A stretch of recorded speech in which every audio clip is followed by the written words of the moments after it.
नमस्कार। हम भाषा पर बात कर रहे हैं और भाषा पर बात करते हुए हम हिंदी भाषा के उद्गम और विकास पर बात कर रहे हैं। जब हम भाषा की बात कर रहे हैं तो देखिए, मनुष्य की जो गवेषणात्मक बुद्धि है, मनुष्य का जो समूचा बौद्धिक व्यापार है, जो भाविक व्यापार है, वो एक व्यक्ति से दूसरे व्यक्ति तक हस्तांतरित करने के लिए भाषा की आवश्यकता होती है। और भाषा के माध्यम से ही एक सभ्यता से दूसरी सभ्यता तक, एक पीढ़ी से दूसरी पीढ़ी तक जो मूल्य है और जो महत्वपूर्ण संस्कार है, महत्वपूर्ण बौद्धिक संपदा है, वो हस्तांतरित होती है। और ये कार्य भाषा के माध्यम से ही किया जाता है। जब हम भाषा की बात करते हैं तो हम जानते हैं कि भाषा दो तरह की होती है, एक व्यक्त भाषा और एक अव्यक्त भाषा।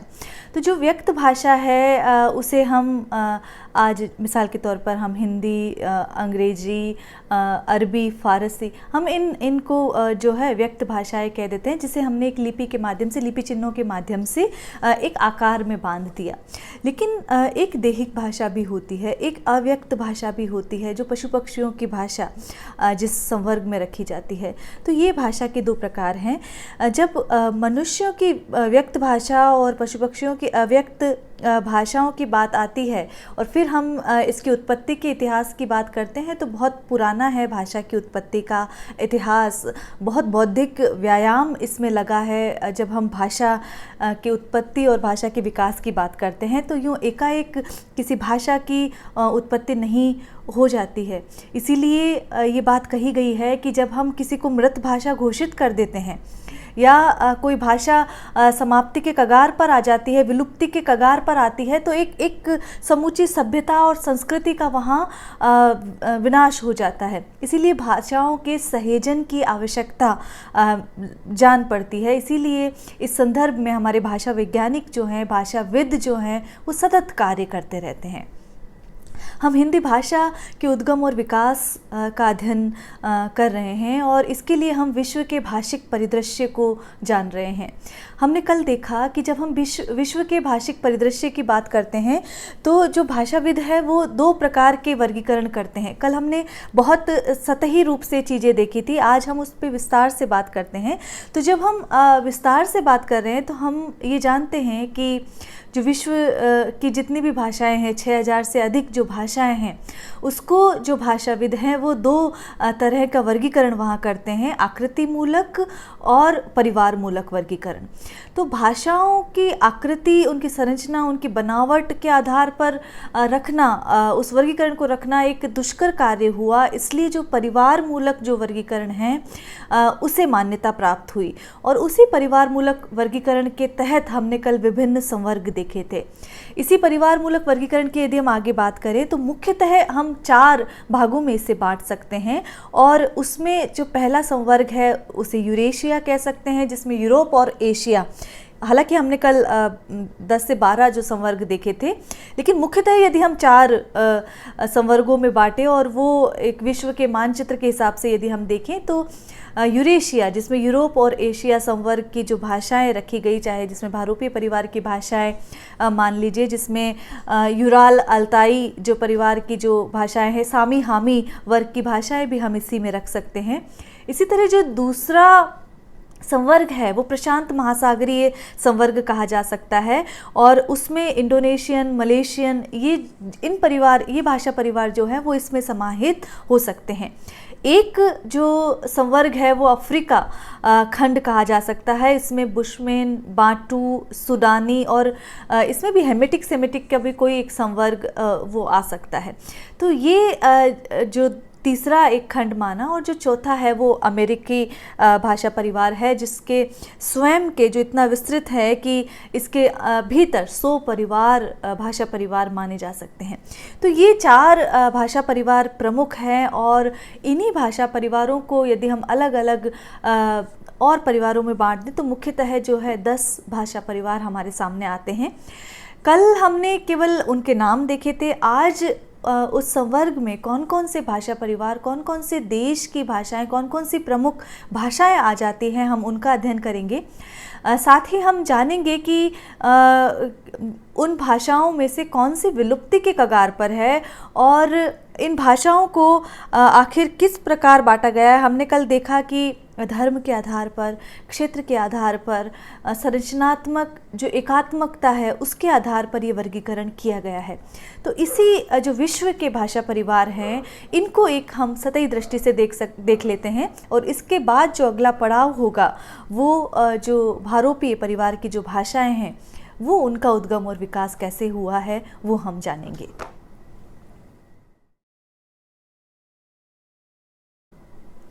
देखिए, जब हम विश्व के भाषा परिवारों की बात कर रहे हैं तो हमने ये जाना कि विश्व में लगभग 6000 से अधिक भाषाएं व्यवहृत हैं। देखिए, ये बहुत दुष्कर कार्य है एक तय आंकड़ा देना। और जब विश्व की इन सभी भाषाओं को मुख्य प्रमुख भाषा परिवार में बांटने की बात आती तो वहाँ पर भी किंचित मतभेद हैं। कुछ लोग 10 बताते हैं, कुछ 12 और कुछ 13। हमने मुख्यतः इन्हें जो आपके सामने रखने की कोशिश की, सभी को समेटने की कोशिश की, जिसमें भारोपीय, द्रविड़, चीनी तिब्बती, सामी हामी और काकेशियन, यूराल अल्तेतिक, अमेरिकी, सुडानी, ऑस्ट्रेलियाई, बुशमैन, जापानी कोरियाई और काकेशियन जो है प्रमुख हैं। देखिए, इनमें से जो सर्वाधिक जो भाषा परिवार आते हैं वो भारोपीय भाषा परिवार भारोपीय परिवार में आते हैं, जिसमें भारत और यूरोप के जो बहुत सारे जो देशों की जो भाषाएं हैं वो इस संवर्ग में समाहित है। द्रविड़ में जैसे हमने बात की, यदि भारत के संदर्भ में बात करें तो द्रविड़ संवर्ग में वे भाषाएं आती हैं जो भारत के दक्षिण में बोली जाती हैं। इन्हीं भाषाओं को आज हम और विस्तार से देखते हैं। तो जो पहला संवर्ग हम देख रहे हैं भारोपीय, इसे हम हिंद यूरोपीय भाषा परिवार भी कह सकते हैं।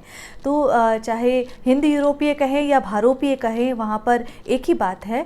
और जैसा कि हमने कल भी जाना कि यह भाषा परिवारों में सबसे बड़ा भाषा परिवार है और सबसे महत्वपूर्ण भी है, क्योंकि इसमें अंग्रेज़ी, रूसी, फ़ारसी, हिंदी, पंजाबी, जर्मन, ये सारी जो भाषाएं हैं और नेपाली भी, तो ये सारी भाषाएं इसी समूह से संबंध रखती हैं और तो इसलिए बहुत महत्वपूर्ण संवर्ग है। जैसा कि हमने कहा, इसे भारोपीय भाषा परिवार भी कहते हैं और विश्व की जनसंख्या के लगभग आधे से अधिक लोग जो हैं भारोपीय भाषा से संबंध रखते हैं। और यदि भारत की बात करें तो लगभग 97% जो जनसमूह है वो इस संवर्ग से आता है। संस्कृत, ग्रीक और लैटिन भाषा, लातिनी भाषा की जब हम बात करते हैं वो भी इसी संवर्ग से हैं।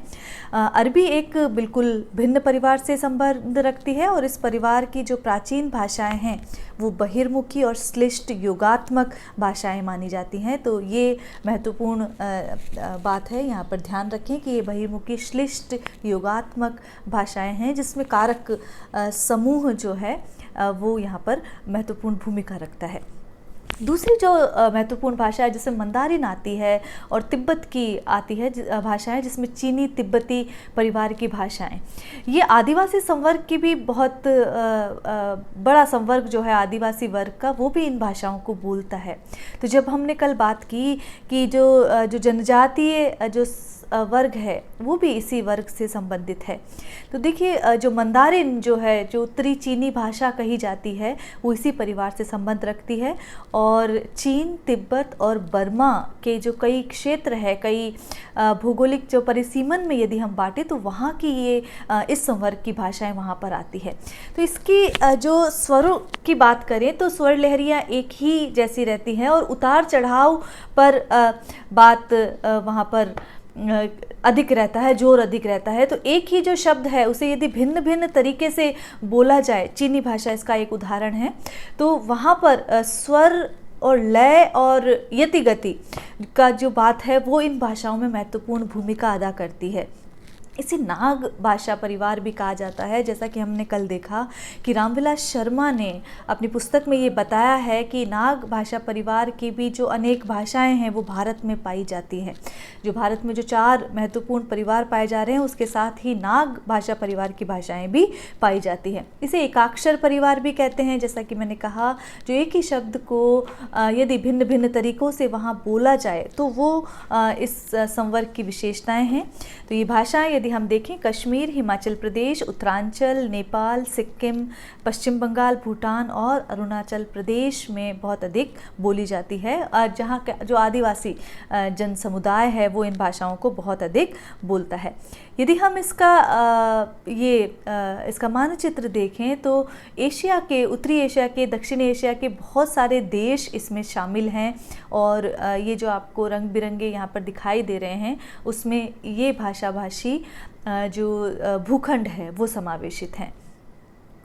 जब हम बात करते हैं सामी हामी भाषा परिवार या अफ्रीकी एशियाई भाषा परिवार की, तो इसमें जो हैं आरामी, असेरी, सुमेरी, अक्कादी और कनानी ये भाषाएं पहले शामिल थी, लेकिन अब अरबी और इब्रानी जो भाषाएं हैं वो इस समूह की प्रसिद्ध भाषाएं हैं। अगर इसके भाषा वैज्ञानिक दृष्टिकोण से देखें तो इसमें 3 धातु अक्षर होते हैं और बीच में इनमें स्वर जोड़ दिया जाता है, बीच में इनमें स्वर आता है कैसे ना कैसे, तो ये इसकी मुख्य विशेषताएं हैं। ये भी अंतर्मुखी, श्लिष्ट, योगात्मक भाषाएं हैं। इसी तरह द्रविड़ भाषा परिवार जो मुख्य भाषा परिवारों में है, तो द्रविड़ भाषा परिवार की जब हम बात करें तो दक्षिण भारत की कई जो भाषा संकुल है एक तरह से, उसका समूह इसमें माना जाता है और इसमें तमिल, तेलुगु, कन्नड़ और मलयालम जैसी भाषाएं इसमें समावेशित हैं। उत्तर पूर्व की भी कुछ भाषाएं जिसमें ब्राहुई, गोंडी, कुडुख जिन भाषाओं की जो बात करते हैं वो द्रविड़ भाषा परिवार से संबंधित है और ये भी अश्लिष्ट योगात्मक भाषाएं हैं और इनमें संस्कृत के कई शब्द भी आ गए हैं। यदि इन भाषाओं में देखें, यदि हम तमिल, तेलुगु, कन्नड़ और मलयालम की बात करते हैं तो, और यदि इनकी प्राचीनता की दृष्टि से बात करते हैं तो तमिल सर्वाधिक जो पुरानी भाषा, सबसे प्राचीन भाषा मानी जाती है और इसे शास्त्रीय भाषा भी कहा गया है। जो संगम जहाँ पर हुआ था, इतिहास के विद्यार्थी जानते हैं, तो वहाँ पर तमिल भाषा के महत्वपूर्ण ग्रंथ वहाँ पर मिलते हैं और इसीलिए जो द्रविड़ भाषाएं हैं उसमें तमिल जो भाषा है उसे सर्वाधिक प्राचीन भाषा और शास्त्रीय भाषा माना गया है। जब हम द्रविड़ भाषा की बात करते हैं और इसकी लिपि की बात करते हैं तो इनकी लिपि की जो उत्पत्ति है वो ब्राह्मी भाषा से ही उत्पन्न हुई है और इन भाषाओं में ट, ण, ल, ड़ इन जो ध्वनियों का जो बहुतायत है वो वहाँ देखने को मिलता है। तो ये द्रविड़ भाषा परिवार की बात है। यहाँ पर आप मानचित्र में देख सकते हैं, भारत के मानचित्र का वो हिस्सा लगाया गया है जहाँ पर तेलुगु, कन्नड़, तमिल और जो द्रविड़ भाषा समूह की जो अन्य जो भाषाएं हैं, जिसे हम चाहे तुलु कह लें, चाहे कोडावा कह लें, चाहे गडाबा कह दें, कुल कह दें, गोंडी कह दें, ये सारी भाषाएं यहाँ पर दिखाई दे रही हैं। तो ये द्रविड़ भाषा परिवार है, द्रविड़ भाषाएं हैं जो भारत में जो बोली जा रही हैं और इस संवर्ग में रखी गई है।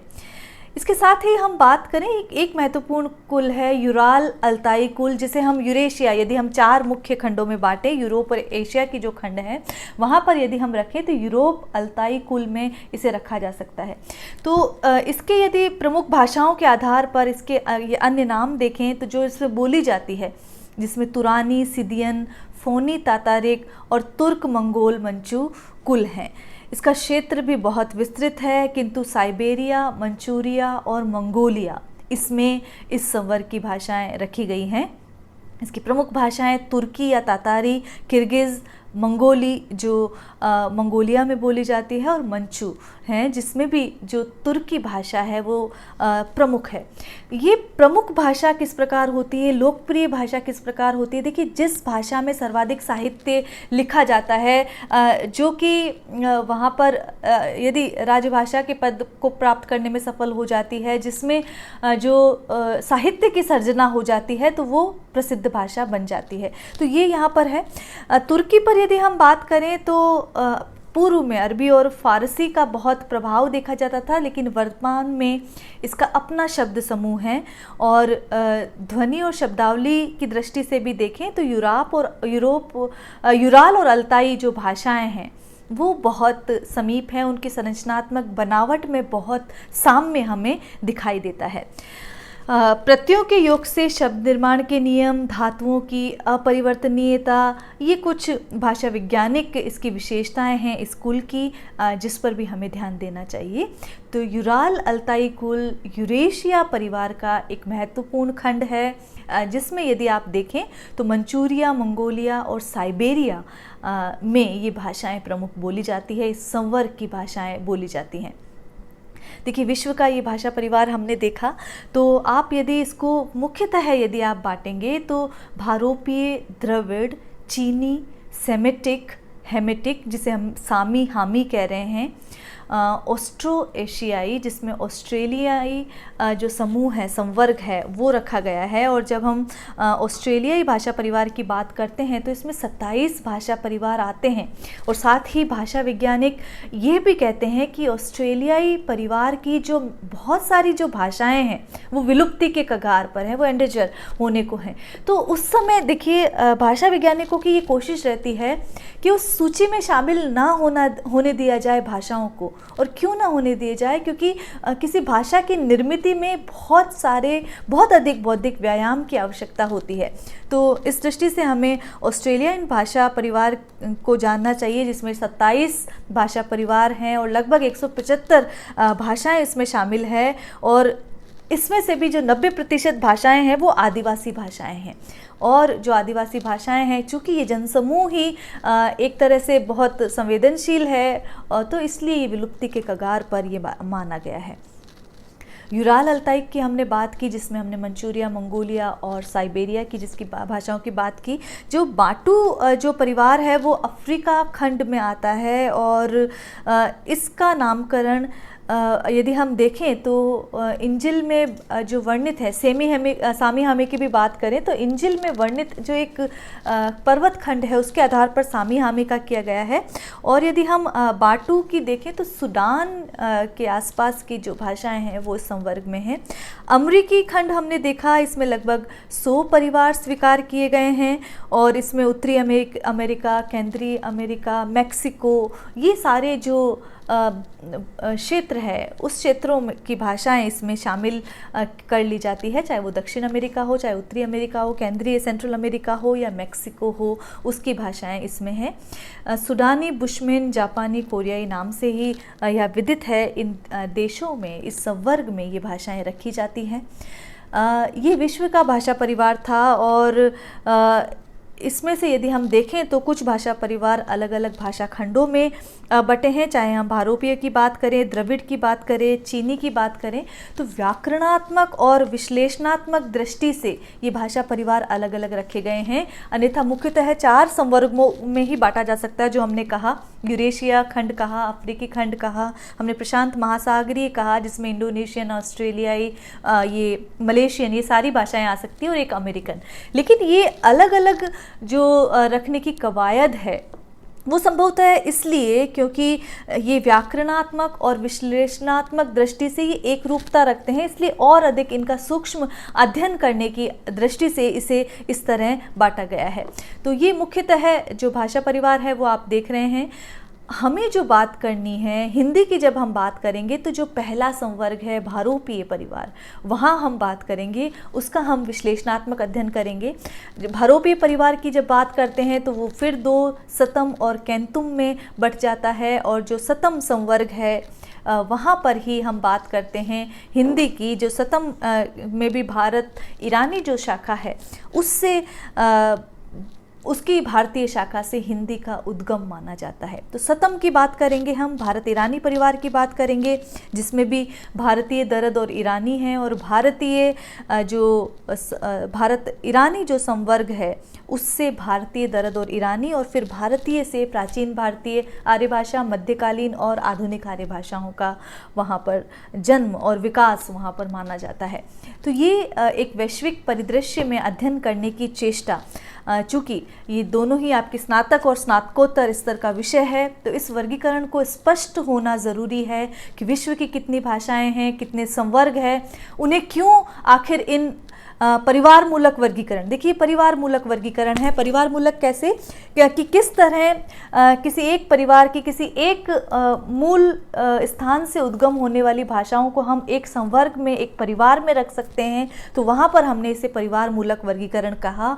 परिवार मूलक वर्गीकरण ही अधिक वैज्ञानिक है, आकृति मूलक वर्गीकरण नहीं। और ये जो वर्गीकरण हम आपके समक्ष देख रहे हैं उसमें भी बहुत सारी सहमतियां और असहमतियां हैं।